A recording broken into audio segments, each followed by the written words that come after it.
Hey everybody, Kimberly Bell here. How are you? So today we are talking about self-sabotage. We talked last week about it, and today I want to talk about something that many of us do, I think, and that is these little games, right? We have these little games that we play, and in the beginning, we set these games up, these rules in our lives as a self-protection or it could be motivation. Let's just say the intention is really good, right? And that's with all self-sabotage things that we do. When it begins, it's a way of protecting ourselves, is helping ourselves. But what can happen is it gets out of control.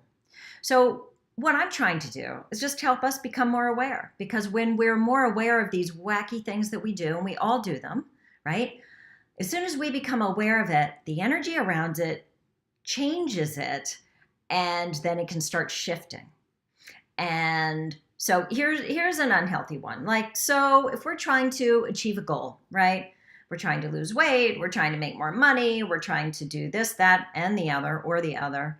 We can set things up that we know inside of ourselves, but we might not verbalize it to other people, right? It's like a reward system, right? So it becomes this reward, this punishment, this withholding, right? I can do this, but only after I do that.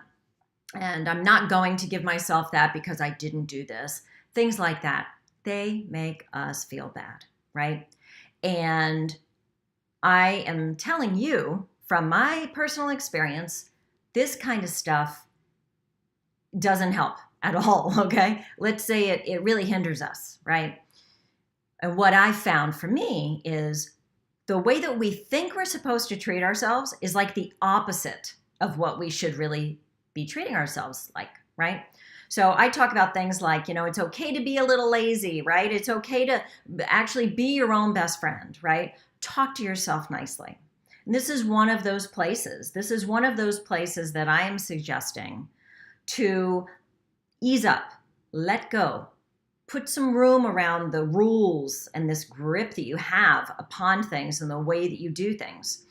And, we cling to these things because, of course, again, we think they're going to be helpful, but they get out of control. And I was thinking a little bit about this and the way that we create these things in our lives. And I was thinking, a lot of this comes from the logical mind, right? And the logical mind comes up with these ideas of, yes, this is the way things should be done.